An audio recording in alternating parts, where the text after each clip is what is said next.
စီလန်ချောင်းပိုးဝင်တာနဲ့ပတ်သက်ပြီးတော့ကိုရဲ့ဗီဒီယိုအောက်မှာမှတ်ထားတဲ့ comment ပိုင်ရှင်လေးဖြစ်ပါတယ်စီနီလေးပြောပြပေးပါတဲ့ခံစားနေရတာကြာပြီဒီပါစေးတောက်အောင်မလဲပေါ့ဒီကိုရဲတို့တွေဒီစီလန်ချောင်းပိုးဝင်တာပဲဖြစ်ဖြစ်ကြောက်ကရောင်တာပဲဖြစ်ဖြစ်ဒီကိုကပေါ့နော်ဒီစီးတွေပူနေတယ်စီးတွေကျင်နေတယ်စီးတွေအောင့်နေတယ်စီခဏခဏသွားတယ်စီကြံတယ်လိုမျိုးခံစားရတယ်ဒါမျိုးလက္ခဏာတွေက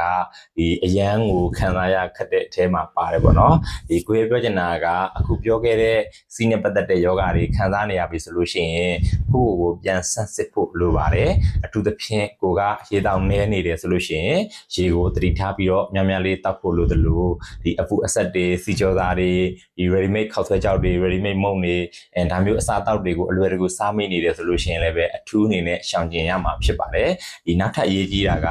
ဒီကိုကပေါ့နော်အခုလိုမျိုးစီးပိုးဝင်တဲ့လက္ခဏာတွေခဏခဏဖြစ်တတ်တယ်ဆိုလို့ရှိရင်ဒီအပူအဆက်တွေကလုံးဝရှောင်အောင်မှာဖြစ်တယ်လို့ဒီတက်တာသွားပြီးဆိုပြီးတော့ဒီအပူအဆက်တွေကိုထပ်ပြီးတော့မစားသေးခြင်းပေါ့နော်ဘာကြောင့်လဲဆိုတော့ဒီပုံမှန်လူတွေထက်ဒီအပူအဆက်လေးနည်းနည်းစားလိုက်တာနဲ့ချက်ချင်းတန်းပြီးတော့ဖြစ်တတ်ပါတယ်ဒါကြောင့်မလို့စီးပိုးဝင်ဘူးရဲ့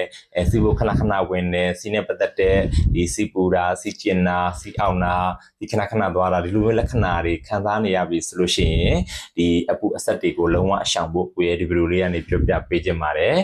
စီနီလေးပြောပြပေးပါဆိုတော့ကိုကဒီဓာတုဆေးဝါးတွေလည်းတောက်သုံးနေတယ်ဆေးရုံဆေးကန်းတွေလည်းသွားနေရတာနဲ့ဒီစီးနဲ့ပတ်သက်တဲ့ယောဂါတွေခံစားနေရတယ်ဆိုလို့ရှိရင်တော့ဒီတဘာဝဖြစ်ဆွတ်စာတွေလည်းတောက်သုံးပေးလို့ရတယ်ပေါ့နော်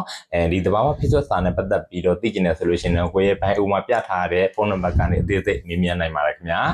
စိတ်အေဂျင့်ချင်းကိုကျမ်းမာခြင်းနဲ့ပြည့်စုံပြီးတော့မျက်နှာမှာအပြုံးပန်းများပွင့်လန်းနိုင်ကြပါစေခင်ဗျာကျေးဇူးတင်ပါတယ်